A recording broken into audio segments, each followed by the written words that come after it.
I've got to tell you a story. This is true, and it blows me away every time I tell it or think about it.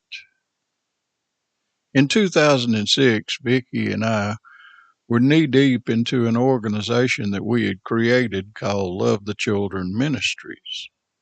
We specialized as missionaries ministering to orphans, and we had orphanages in Mexico that we were dealing with at the time, as well as in Ukraine. But we needed to make a trip in December and deliver some Christmas shoe boxes. I'm sure you've seen shoe boxes before. And we had made up a bunch of them and a few extra because we had two orphanages that we needed to deliver these to down there.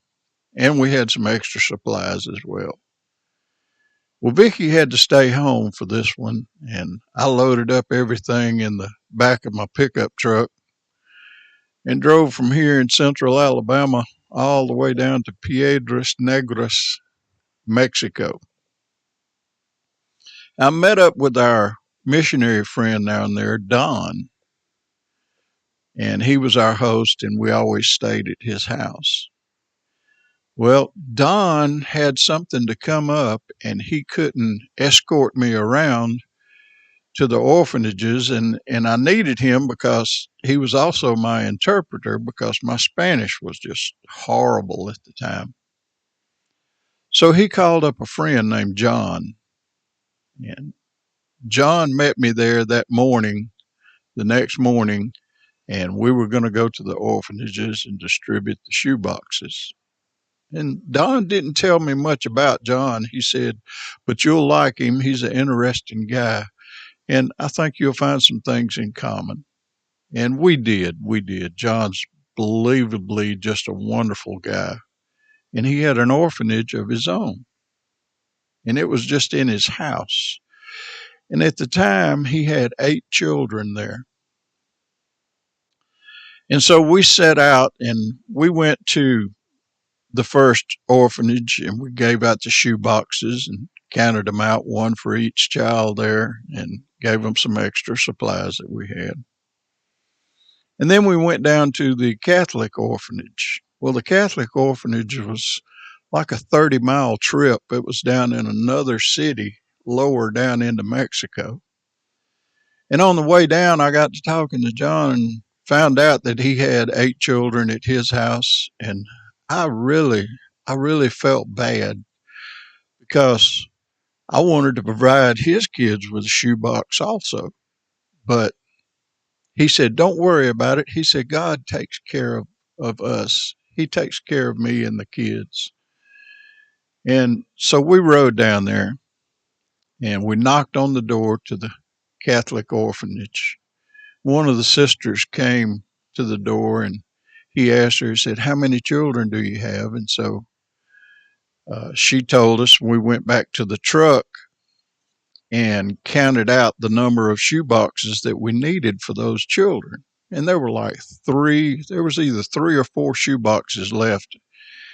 We had made some extras, but there was only like 3 or 4 left. And we went back inside the orphanage and gave those shoe boxes to the ladies, and everything went well. We walked back out, and on the way back to the truck, I was telling John, I said, we'll take these 3 or 4 shoe boxes that's left, and you can just divide them up among your kids.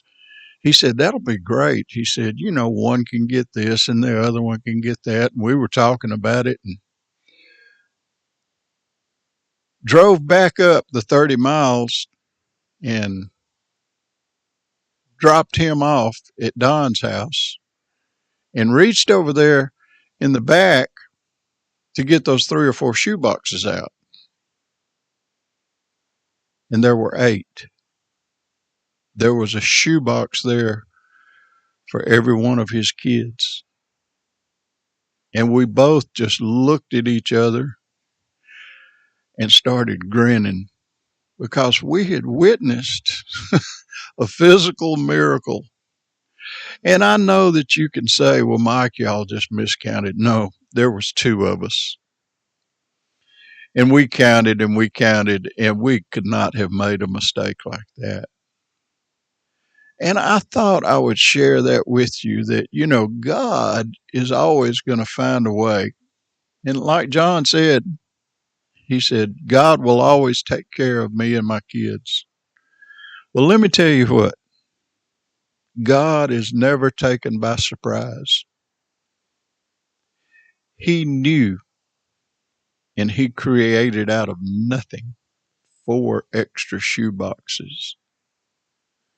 And I'll never forget that as long as I live. People, we serve a big God.